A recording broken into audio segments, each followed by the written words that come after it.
Chegada de frente fria vira o tempo na região e chuva volta a provocar transtornos em Campos do Jordão. Rio Capivari transbordou e alagamentos foram registrados em vários pontos da cidade. No litoral norte, a forte chuva também provocou estragos. Em São Sebastião, o estado é de atenção. No bairro Topolândia, a água invadiu uma creche e crianças foram resgatadas de bote. O local já havia sofrido com a enchente há 10 dias. Em São José dos Campos, chuva aumenta a preocupação dos moradores no Jardim Imperial. A terra voltou a ceder na imensa cratera que engoliu parte da rua. A prefeitura garante que está monitorando o local. Suspeito de matar advogado de Campos do Jordão é preso em Ubatuba. Crime foi em junho do ano passado e, segundo a polícia, integrante de facção criminosa. Era cliente da vítima. Bombeiros da região reforçam o trabalho de buscas das vítimas na tragédia em Brumadinho. A operação entrou hoje no 11º dia e pode terminar sem resgatar todos os corpos. Novo Basquete Brasil, o São José começa a semana encarando uma pedreira. A equipe recebe esta noite o vice-líder da competição, o Pinheiros. Segunda-feira, 4 de fevereiro. As notícias da nossa região agora no Band Cidade, segunda edição.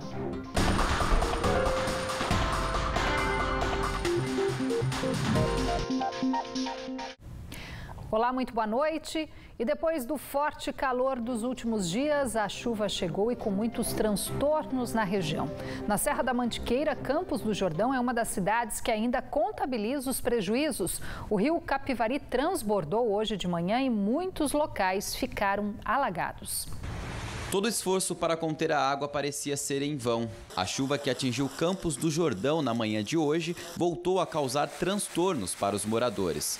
O rio Capivari subiu 3,5 metros e transbordou. Na Vila Bernécia, um dos bairros mais afetados, ruas foram tomadas pela água. Este carro ficou preso no alagamento, um susto para o motorista. O idoso precisou de ajuda para deixar o veículo. A semana começou com prejuízo para os lojistas. É o caso do Rodrigo. Ele é dono de 4 lojas na cidade e precisou trazer todos os funcionários para ajudar na limpeza e organização nessa que fica no Capivari. Um prejuízo estimado em R$200 mil. Não é a primeira vez, já tem umas 3, 4 vezes que o rio enche e não é só nós aqui perdemos muita coisa, o prejuízo foi muito grande, nossos vizinhos de loja aqui perderam muita coisa. E nós nunca temos uma solução para nada. Rafael é zelador da pousada que fica em cima da loja do Rodrigo e também passou a manhã recolhendo a sujeira deixada pela chuva. Segundo ele, quando chove, a situação é sempre a mesma. Começou a chover às 11 horas da manhã, daí, por exemplo, a água começou já a beirar aqui no asfalto. Daí foi questão de 20 minutos, muito lixo e muita água, daí começou a invadir as lojas, o estacionamento.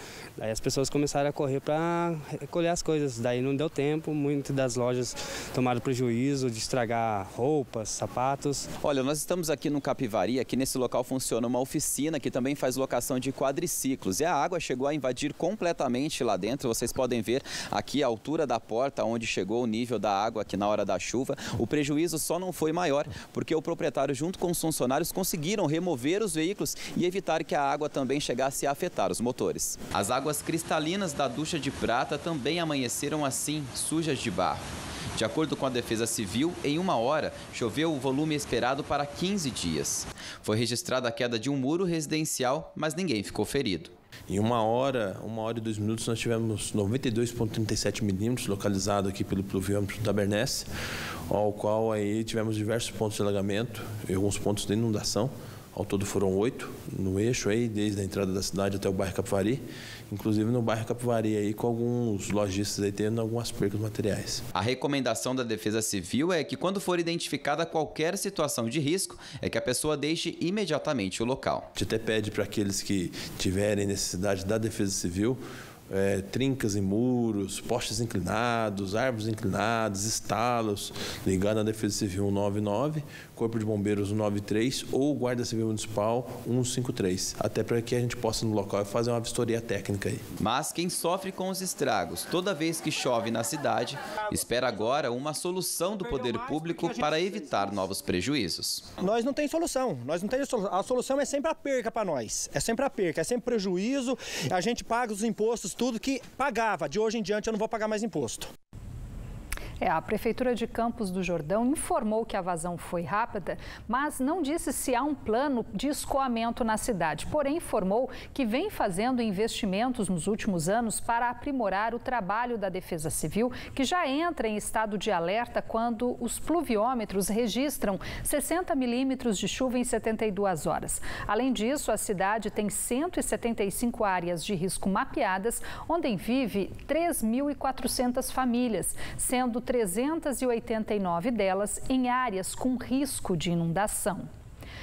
No litoral norte, o temporal também causou vários estragos. Em São Sebastião, equipes da Prefeitura e do DR, Departamento de Estradas de Rodagem, passaram o dia trabalhando na retirada de material da queda de barreiras e uma das pistas da rodovia Rio Santos, na altura do bairro da Enseada. A Defesa Civil da cidade decretou estado de atenção. A região central e a costa sul foram as mais afetadas. Em Ilhabela, a situação também ficou delicada. O cenário de muitos pontos turísticos de Ilhabela ficou assim, debaixo d'água. E mesmo quando a chuva deu uma trégua, o motorista que passava por esse trecho da Avenida Pedro de Paula Moraes, no Saco da Cepela, precisou se arriscar. Em São Sebastião, motoristas ficaram ilhados nas ruas do bairro Arrastão. Esse carro parou de funcionar durante o percurso. No bairro Porto Grande, as enchentes também complicaram o trânsito. Foi preciso coragem e muita cautela para trafegar. A Rua da Praia, cartão postal da cidade, também sofreu com a chuva.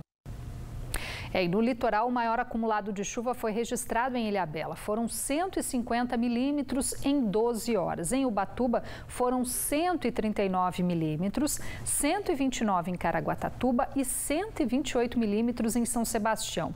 E ainda em São Sebastião, as crianças da creche Adriane Vasques ficaram ilhadas e precisaram ser resgatadas em botes pela Defesa Civil. A unidade de ensino é a mesma que há 10 dias sofreu com as enchentes. As 5 crianças resgatadas hoje foram levadas para outra creche no mesmo bairro. E por conta do mau tempo, a travessia de balsas entre São Sebastião e Ilhabela ficou suspenso agora à tarde por cerca de 1 hora. Segundo a Dersa, o serviço foi retomado às 5h30 da tarde com 4 balsas em operação. Por segurança, a navegação sempre é interrompida quando os ventos passam dos 52 km por hora. Nesse momento, o tempo de embarque é de 1 hora nos 2 sentidos.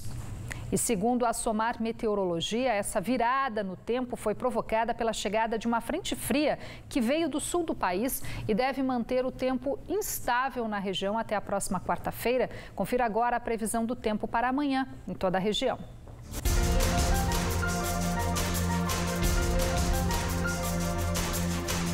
Na Serra da Mantiqueira, a terça-feira segue com muitas nuvens e possibilidade de chuva e trovoadas. As temperaturas variam entre 15 e 20 graus em Campos do Jordão e Santo Antônio do Pinhal.